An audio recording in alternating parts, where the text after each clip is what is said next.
Vice President Kamala Harris has officially chosen her vice presidential candidate. We're going to go through that. We're also going to go through identity politics, race wars. Are we heading towards civil war? Brought to you by the Democrats. To go through all of that, I have special guest Latina Brown with me. Latina, thank you so much for joining me. Well, thank you, Stephen, for having me on. I greatly appreciate you. And I thank you for all that you do and all the content that you share with the world. Oh, I appreciate that. You're becoming kind of a regular on Fox News, So people are loving what you have to say and your thoughts on this upcoming presidential election. I wanted to jump into something with you. 4 weeks ago, the media, not me, the media labeled Vice President Kamala Harris as a drag on the Biden presidential ticket. They said she was inarticulate, confusing. They said she had an extremely high turnover rate among her staff.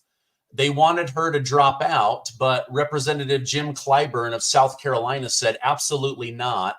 Now she's being praised by the media as smarter than Joe Biden, smarter than Barack Obama, the best thing to happen to the Democrat Party. Why the sudden flip-flop in worrying about her to putting her up on this pedestal? Well, I think that, a lot of, people are exiting the Democratic Party, and the people that's leaving the Democratic Party are Blacks and Hispanics, right? So this is just a typical strategic move that the Democrats have been doing for decades, right? Put Kamala Harris as the face of DNC, of the party. She's a Black woman. This is the ideology that they're pushing out there to the community. She's a woman of color, a Jamaican woman, an Indian woman, a Black. I don't know which one to call it, and I'm not going to insult her, her background, her ethnicity, but to use race baiting and identity politics to try and pull in the Black people, it's not going to work. They use her as leverage to try to keep more Blacks tied to the Democratic Party because they want to have that grip on us. They no longer have that control over us. They've been doing this for over 60 years. We are now waking up, and now Black people, we are now pushing back against this, gender race baiting ideology that they're pushing. We're just not simply falling for it. Yeah. Okay. Yeah. It seems like there's a lot of confusion around this, where even many people are saying, well, if she has Black heritage, okay, we're comfortable with calling her Black, but when she puts herself forward for decades as Indian, yes, and then suddenly needs to be Black in order to win an election, that's where the Black community's like, okay, which identity are you putting on? Now it feels like you're using our story in order to get ahead, even though. Okay, tell me a little bit more about that. Well, for first of all, it's very insulting to the Black community that she can just up and play the Black card whenever it suits her, whenever it benefits her. I can't just wake up and decide to say, hey, I'm not Black today.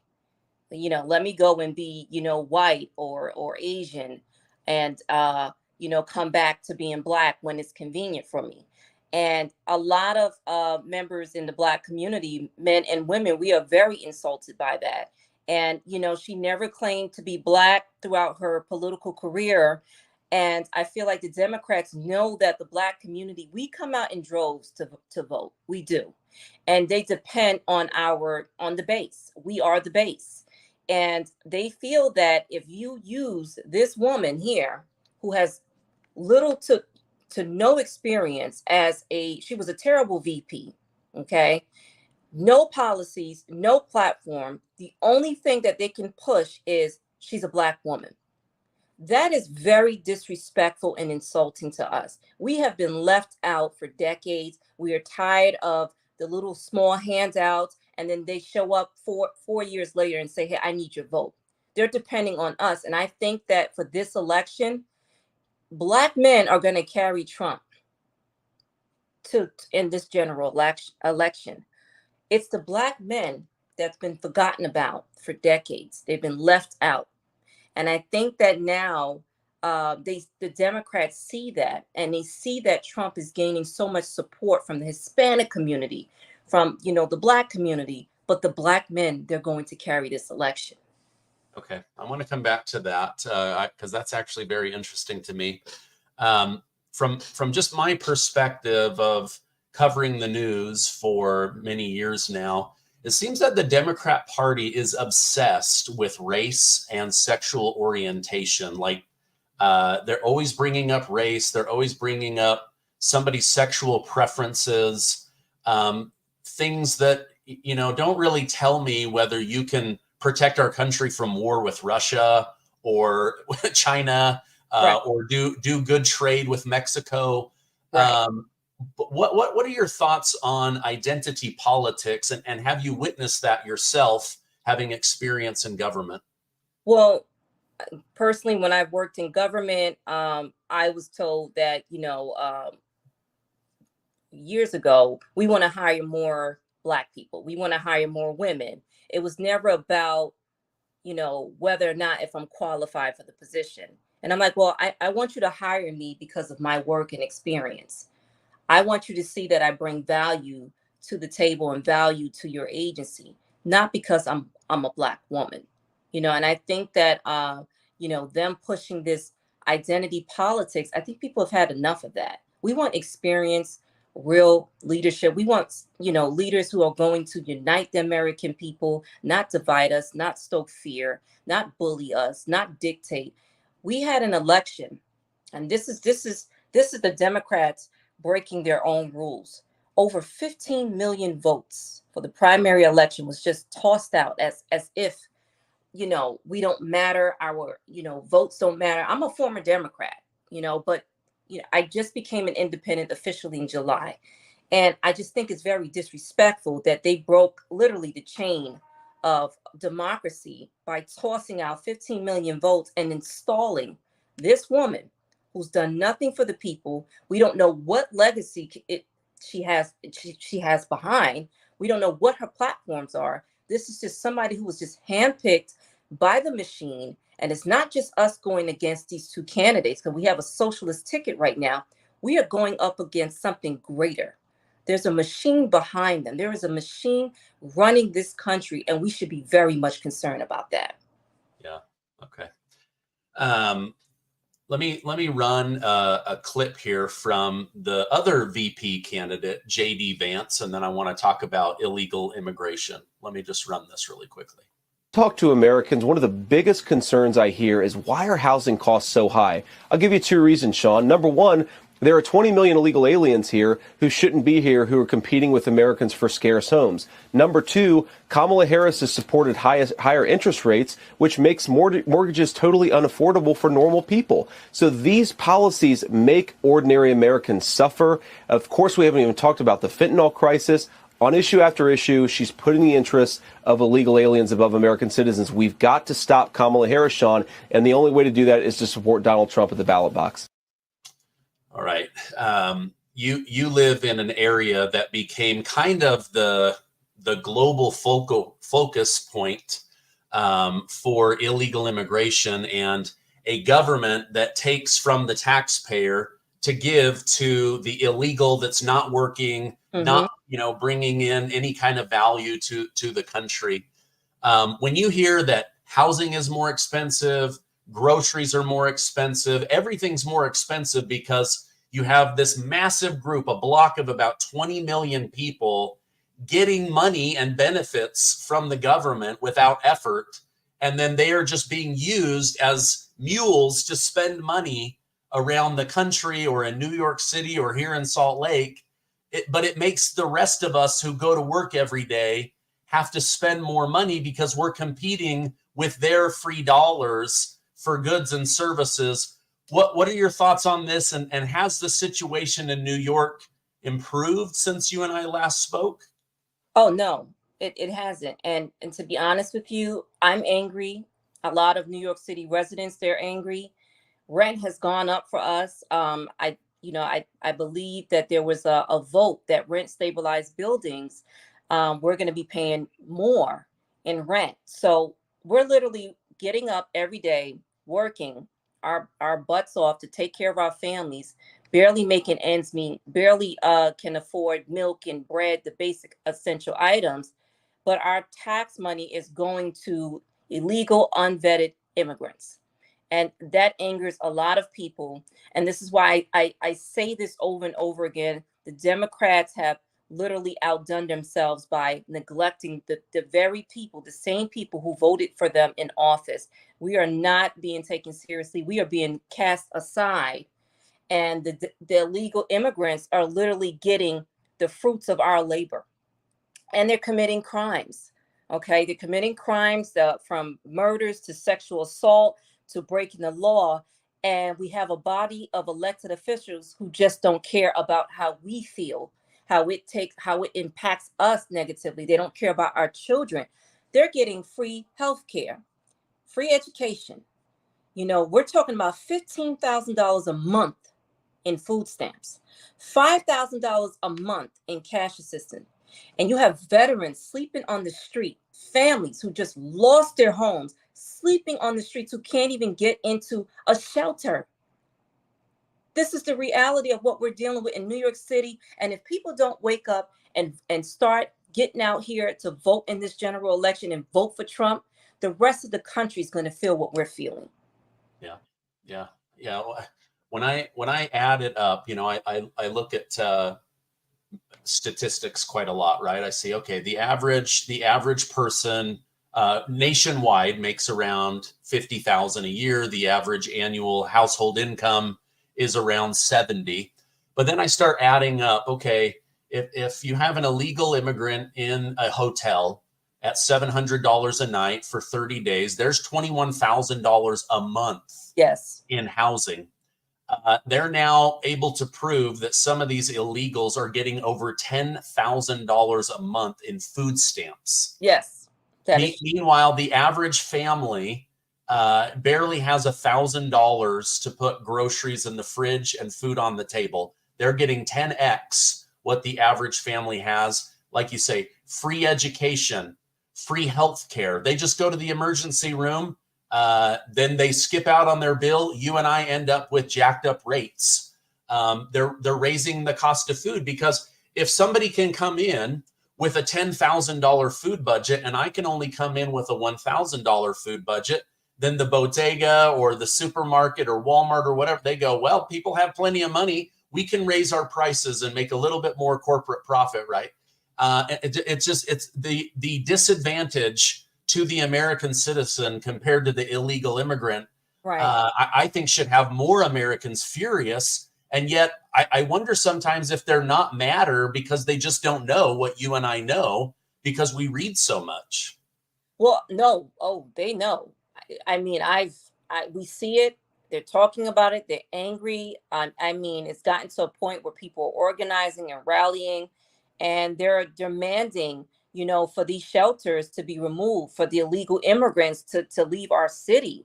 They're very much angry. We've recently had a shooting at some of the migrant shelters in Brooklyn and in Staten Island. Like, this is not the way we want to live. I think that at this point, it's sad that it took this long for New Yorkers to wake up, because when they first rolled out the sanctuary law, everybody was for it. Everybody was for it. I mean, we're talking about like the upper class people was like, yeah, let's help them out. And they totally ignored the low income families, the middle income families that's living in the urban areas. We were like completely ignored. And we told them, this is a bad idea. We're getting cast aside. And who's going to foot the bill for all of this? Now that you see crimes is up because they're here. They're here committing crimes. We have a notorious, deadly gang that's here in New York City. And it's now coming to the forefront because they're the ones that's organizing these crimes. And they're killing people. They're hurting people. New Yorkers don't feel safe. So once again, this general election is going to say something completely different. A lot of people are not supporting Kamala Harris except for the elites. Blacks and Hispanics are not on board with supporting her. We're not. We're just not. We're tired of this, and people are going to vote Republican. Yeah. Okay. I want to get your thoughts on this. I'm personally not a fan of diversity, equity, and inclusion, DEI, because I believe in merit. I believe in having the proper skill set. Like, I don't want an electrician doing my electricity that doesn't know what they're doing. I don't want somebody, flying an airplane that doesn't know what they're doing. However, I'm also not a fan of immediately labeling someone a DEI hire if they're not excellent at what they do, right? Like, people have to develop skills. Everyone enters the workforce at some level and has to move their way up. What are your thoughts on DEI and specifically Kamala Harris on occasion being referred to as a DEI vice president? Well, I agree with your statement. I don't want to refer to somebody's qualifications as a DEI, right? The work should speak for itself. DEI, when it first came out, it was packaged as by the progressive Democrats and socialists, like, hey, we're trying to get more opportunities for the Black community, right? That's what it was sold to us as. When you work behind the scenes in these DEI units for whoever the employer is, it could be a private employer, it can be a government employer. When you work behind the scenes and you see what DEI really means, DEI is supposed to bring all of us together and give everybody the opportunity to advance in their career and basically move up to the next level, right? I've personally witnessed DEI being weaponized against those who are non-Hispanics, because we see a certain group of people that's running DEI. It's catering to certain groups of people. And I love my Hispanics brothers and sisters. Please don't take offense to this. And I love my, the LGBTQ community. It's being catered to certain groups of people, and I don't like that. Okay. It's not really for the Black community. It's actually being weaponized against the Black community. It's being weaponized against whites, Jewish community, Italians. You're excluding certain groups of people to help politicize DEI to meet your agenda. And people don't see it that way. I'm talking about the radicals. Anybody with common sense, when you look and read in between the lines, what is DEI and who's really benefiting from the DEI? And that's the Democrats. They're benefiting from it. So when you see them use this tactic word, well, they're saying Kamala Harris is a DEI, and we don't like that. It's racist. It's discrimination. No, it's not. I don't care about her skin color. I don't care what her ethnicity is. I care about the body of work that she hasn't done. She has no experience as a political in her political career. This is somebody who hasn't really worked as hard to get to where she's at now. This is someone who was selected for many roles. She never worked her way up. And that's the issue that the Black and Hispanic community have with Kamala Harris. Okay. Thank you for your insight on that. I want to roll another video that has me nervous because Democrats are saying, well, Trump might actually win, but we've got an ace up our sleeve that we're going to combine together to keep him out of office. Let me run this for us. What can be put into the Constitution can slip away from you very quickly. And the greatest example going on right now before our very eyes is Section 3 of the 14th Amendment, which they're just disappearing with a magic wand, as if it doesn't exist, even though it could not be clearer what it's stating. And so, they want to kick it to Congress. So it's going to be up to us on January 6, 2025, to tell the rampaging Trump mobs that he's disqualified. And then we need bodyguards for everybody in Civil War conditions, all because the 9 justices, not all of them, but these justices who have not many cases to look at every year, not that much work to do, a huge staff, great protection, simply do not want to do their job and interpret what the great 14th Amendment means. And I'm glad that Sherilyn's creating her new center so we can bring that.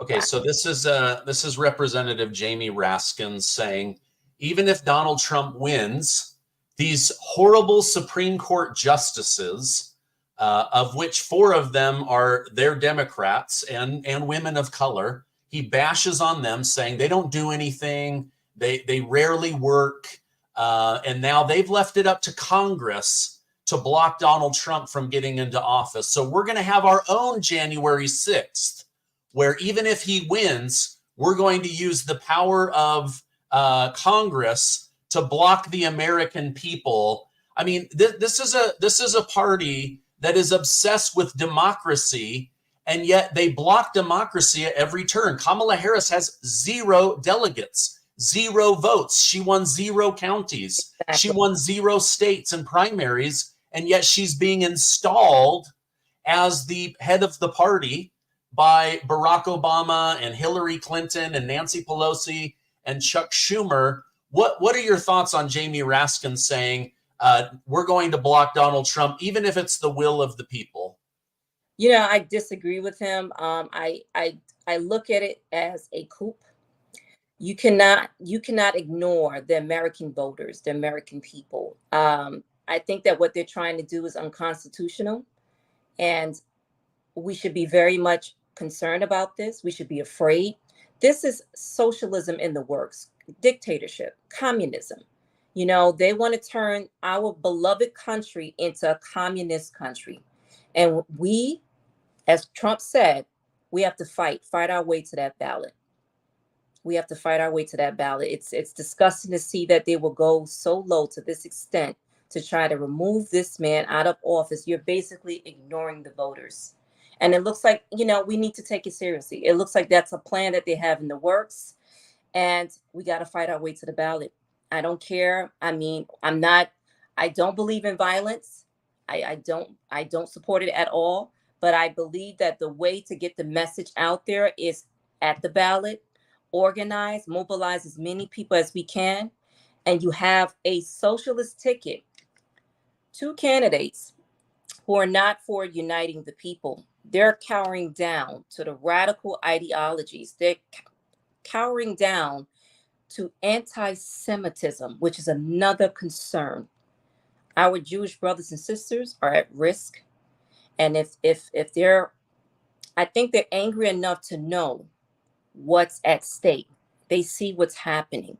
And the far left, they push anti-Semitism. The Jewish community need to be standing with us. They need to be standing with the American people, and we need to be voting for Trump and pushing for Trump's re-election this coming November. Yeah, I just read last night that the #1 factor of why Josh Shapiro, governor of Pennsylvania, was not selected as the VP is because he's Jewish. It's obvious. They can't have a Jewish person on the ticket because of the Israel-Gaza situation. You brought up how Black men will have a major voice, a major influence on this upcoming election. I've noticed that Kamala Harris regularly introduces herself as a prosecutor and Donald Trump as a felon. So I want to talk about that. Yes, Trump was found guilty of an accounting crime in a New York court where 90% of people voted against him. He hasn't been sentenced yet or gone to appeal. So technically, he's not a felon yet. No. However, prosecutor Kamala Harris of California was notorious for breaking up Black families, jailing Black men over small possession of marijuana, keeping men in jail beyond their sentencing in order to give the state of California cheap labor. How has her time as a prosecutor hurt the Black family and specifically Black men? I think that the Black men, it angers them to see that, you know, the Democrats are pushing this, you know, VP to run for president, knowing that she has a bad track record for incarcerating a lot of, you know, Black men. I think it was over 1,500, 1,900 Black men. And she shows no remorse. You know, it's like It's like a slap in the face to the Black men who were incarcerated. No apology, nothing. The only thing she can say is, I was just doing my job, but there were innocent Black men incarcerated under your watch. You didn't do your job. You just didn't care. You wanted to meet the quota. You wanted to send a message that I'm the most progressive, most, radical, prosecutor that wants to relate to the agenda. And I think with Donald Trump's situation, a lot of Black men can relate because he's being wrongfully prosecuted. This is like a sham trial. And, you have powerful people that's going after him because they don't want him to implement change. They don't want him to, uplift the Black community. He has an agenda. The agenda that he has for the Black community is really good. And a lot of Black men are taking the time to review his agenda, his platform, and they see what's going on. And this is a witch hunt. This is a witch hunt, and they're going to be the ones that's going to carry out this election. They have been excluded for decades from getting opportunities to own businesses, become homeowners. Those who were formerly incarcerated, they can't go to school. They can't get a decent paying job because that record follows them wherever they go. I'm talking about low-level nonviolent offenders. And they're always been excluded. The only thing that you see that the Democrats push is an agenda of abortion rights, repackaged welfare for the women. You don't hear nothing about the men. And I think that this is their time now to have their voices heard. And many of them are being more and more vocal. I don't know if you've been watching on the news and on social media. A lot of men are organizing for Trump. They're supporting him from all over the world because they feel it. And we need to start paying more attention to our black men. Yeah, no, I agree with you. I was trying to find here. There's let me see if I can find his name. He's a famous content creator. Streamer Kai Cenat. Handsome Black man, has like 30 million followers. He publicly announced that Kamala Harris and her election team and Secret Service have been harassing him over and over again to tell his community of 30 million to vote for her, when he's like, I'm not voting for you. What have you done for me? What have you done for my community? Like, don't just come here bossing me around. But, one thing I would like to see from Donald Trump is action on prison reform, Yes. Criminal justice reform. These are things that need to be looked at regardless of the party. But I remember when Trump was in, his biggest focus was, are we getting Black men working? Are we getting them jobs and opportunities? And he seemed to really focus on that.